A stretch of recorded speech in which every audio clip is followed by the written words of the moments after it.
The Delta variant of COVID-19 is known to be a more contagious strain of the virus, especially for those who have not been vaccinated. Yeah, and it's been detected in Indiana. In fact, the state says there have been 191 confirmed Delta coronavirus cases.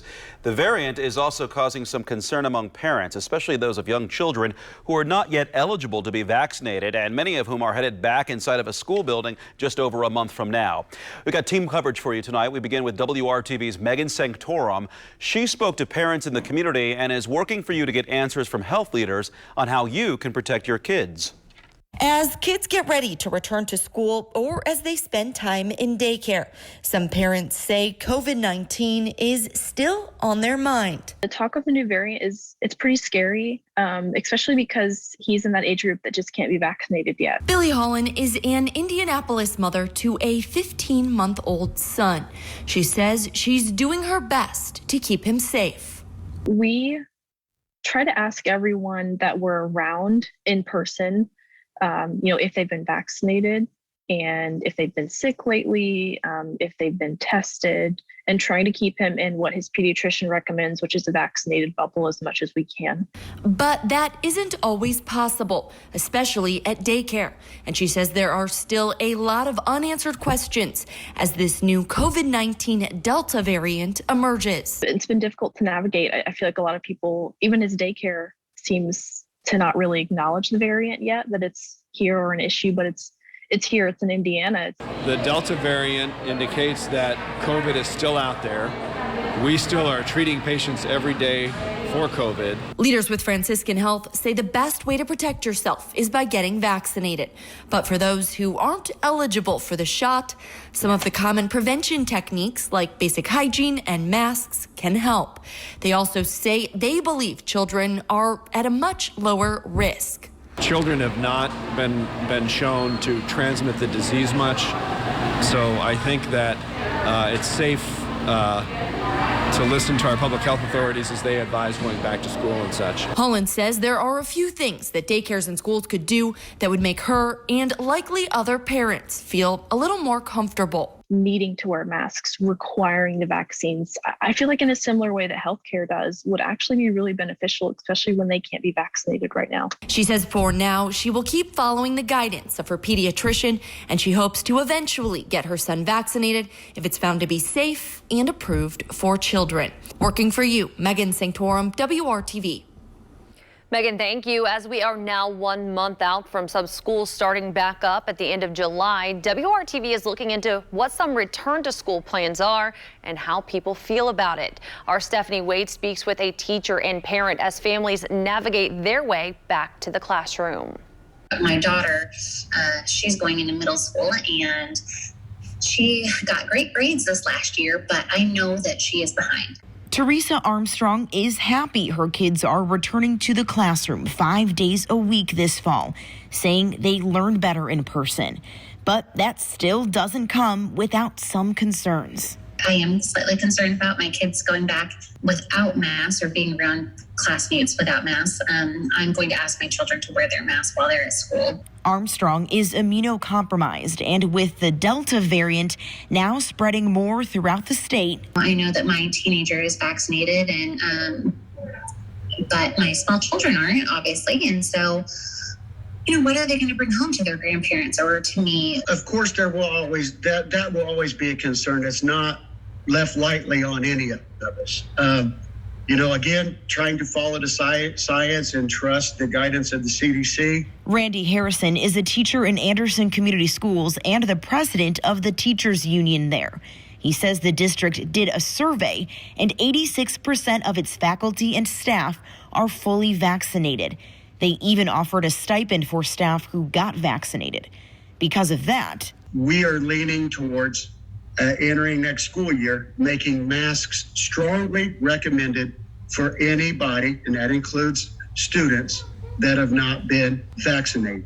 But not requiring masks for students and staff, hoping those who could be at risk are vaccinated to protect themselves. We're hopeful that students that can get vaccinated will, because our fear is, maybe not our own families and our own situation because we are vaccinated, but what if they sitting at home with a student in their classroom. We want to go back to normal life, but we've got to be careful or else we're going to go right back on lockdown. Stephanie Wade, WRTV. Stephanie, thank you. Indianapolis Public Schools says they are awaiting COVID-19 guidance for school from the Marion County Public Health Department. They will use information provided by the health department to finalize their COVID protocols for the 2021-2022 school year and share with district staff and families in the coming weeks. And today we reached out to you to connect about what you think and how do you feel about kids who are too young to be vaccinated going back to school full time as the Delta variant of COVID-19 spreads. These are a few of the responses you shared with us. Elizabeth Walker tells us, quote, they were in school all of last year with zero issues. Their mental health has suffered more than enough from lockdowns, quarantines, and isolation. I have no concerns about being in school this year, end quote. And Mark, I'm going to have you take this one here. Mandy Griffith says that my kids have been going back to school full time since the past school year.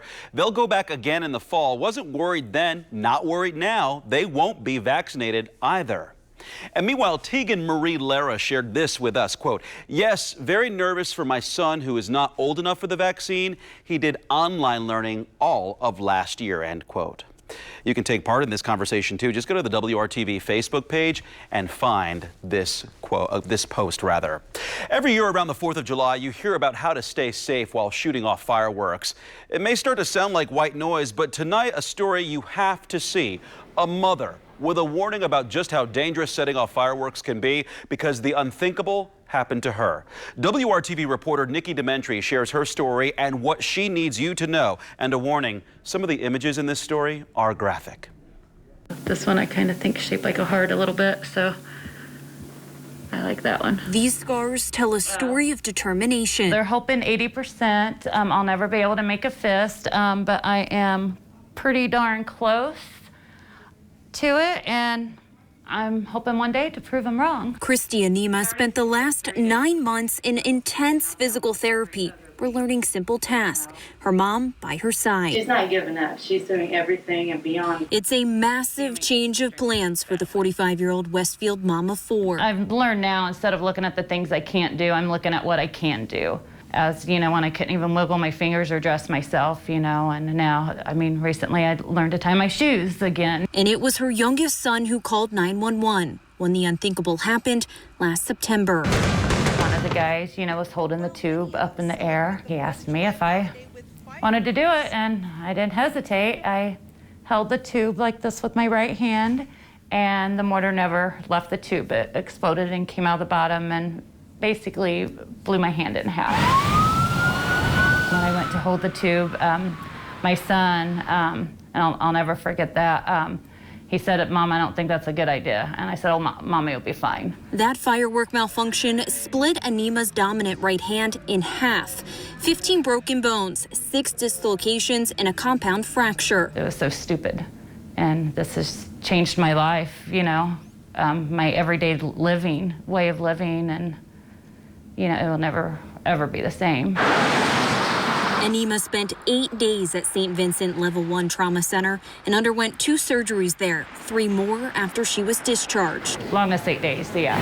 Probably the worst 8 days of my life. So a lot of it was a blur. Before that, Anima had never thought twice about using fireworks. This is a pulley ring, and it is to help strengthen my pulley muscle. What used to be Anima's favorite holiday is no longer. And that's why she's joining medical experts and asking Hoosiers to take fireworks safety seriously. Fireworks, although they're a lot of fun, can be dangerous, and just to be careful with them. This fall, Anima is set for another hand surgery, and she's determined to check things off her bucket list, like the fishing she's already done this summer, as her recovery continues. That's my goal, is to be able to cut my own food again. So I can't do that yet. My husband and son do that a lot for me. Sometimes it's embarrassing to me, but yeah, I will cut my own steak again one day. Working for you, Nikki Dementri, WRTV. Anima's hope in sharing her story is to prevent even just one injury. She urges Hoosiers to take fireworks safety seriously and never dismiss something like what happened to her happening to you or a loved one. The mom of 4 says this holiday she is struggling with PTSD and also asks Hoosiers to be respectful for neighbors like herself that may struggle with fireworks. And tonight, this advice from a doctor who has seen his share of fireworks-related injuries. If you're setting off fireworks, obviously alcohol and something like that doesn't mix, and just caution people that just the way you have a designated driver that doesn't drink, the designated firework person is probably the same thing. Some other important fireworks tips from Ascension St. Vincent: never let children play with or be near fireworks. Set a good example. Children are great imitators of adult behaviors. Offer child-safe alternatives such as glow-in-the-dark wands, noisemakers, or fireless fireworks. Never light fireworks in your hand or near your face, and never ignite fireworks in a glass or metal container, and keep a bucket of water close by to douse duds if clothing catches fire. Stop, drop, and roll until the fire is out, and then cool with water and call 911. Another turn in the state's federal pandemic unemployment benefits saga. A judge has ordered Indiana to restart the program, but that may not happen after all. What we're learning tonight. This has been a very special place for me and my family. He's been here before, but it's been a while. Rick Carlisle is back to coach the Pacers. Coming up, Brad has more on today's reintroduction of the team's head coach, Kevin. An all familiar downpour from Lawrence to Castleton up to Fishers and Geist, but the pattern changes. We'll talk about when and for how long coming up. Tonight, the state is fighting to stop the reintroduction of federal pandemic unemployment benefits. Here's what's happening. In May, Indiana Governor Eric Holcomb announced the state would stop providing federal COVID-19 unemployment benefits, saying those benefits were hurting Indiana's economy because they were dissuading people from returning to work. Last week, the governor's order took effect, ending the federal pandemic unemployment compensation, which included a $300 weekly add-on to recipients of unemployment insurance.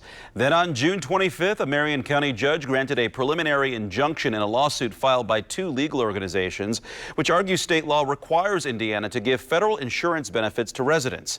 That injunction rules the federal benefits must pick back up and continue until the court makes a final decision. However, since the Marion County judge made that ruling, those benefits have not restarted yet. And today we learned the state filed an emergency motion in the Indiana Court of Appeals requesting a stay in the Marion County judge's preliminary injunction. If that stay is granted, the state would not have to restart the federal unemployment benefits while the appellate court considers the state's full appeal on the Marion County judge's injunction. If the stay is not granted, then the state will have to recommit to the benefits. We'll keep an eye on this and let you know if the stay is granted or not. It remains unclear if benefits will be paid out to Hoosiers in the meantime. But again, at this point, those benefits have not restarted. Hoosiers continue to receive the COVID-19 vaccine, but at much lower numbers now than even just a couple of weeks ago. 2,815,538 people in Indiana have been fully vaccinated. Those are the numbers as of today. That's 48.4% of everyone in the state who is eligible to receive the vaccine. But take a look at this graph. It shows vaccinations by day in Indiana. Check out April. That's when we saw a peak in the daily number of vaccinations. And since then, you can see a steady decline in the number of people getting the COVID shot. And today, Franciscan Health Indianapolis permanently closed their vaccine clinic. Franciscan Health officials say that since vaccine supplies are more readily available at many locations, both locally and throughout the state, they felt this was the time to close their vaccine clinic at the Southside Hospital. We have reached a point where demand for the vaccine is at a state where we can handle that demand in our physician offices, and we just are very thankful for our staff who've given over 65,000 immunizations at a time when we were very busy administering the vaccine. As you just heard, Franciscan Physician Network, along with physicians' practices across the state, now offer vaccines to their patients, so you can still easily get the shot if you want it. And it's easy to sign up for a COVID shot if you're eligible to do so. To receive a vaccine in Indiana, you must be at least 12 years old. To register for an appointment, just go to the website ourshot.in.gov. You can also dial 211 on your phone. Many clinics also take walk-ins. Now to your WRTV Storm Team forecast, taking a live look outside tonight. Meteorologist Kevin Gregory standing by. Kevin, take a look at these clouds here. Wow. Yeah, they look ominous, huh? I'm looking for, there's no severe weather. I'm looking forward to the time when you say, okay, cover your eyes a little bit or put on your sunglasses to look at this. There's so much sunshine out there. That day's coming. Hopefully. Yeah, it's not too far away. As far as our rainfall, this is today's rainfall total, and that's for the month. June is the wettest month of the year. We've done nothing to hurt that reputation. And Bloomington's had about 8.5 inches of rain for the month. Of course, you remember they had the one rough night where they had 3 inches of rain in 45 minutes. A dry stretch. It starts Friday. We'll talk about how long it will last. Temperatures below average until Sunday, and then we're quickly right back up in the upper 80s. And briefly, we'll enjoy low humidity, but it's perfectly timed as we go into the 4th of July weekend. Temperature tomorrow with scattered showers, 81. The southern half of the state, the most likely area to see the rain through the first half of the day. Friday, the sun's out, the humidity's down, temperatures are comfortable. A great day, gives us momentum into the 4th of July weekend. We'll hold on to sunshine on Saturday and temperature right around 80. This is what I mean by a brief dip, but noticeable as we get into the weekend. Our humidity is down through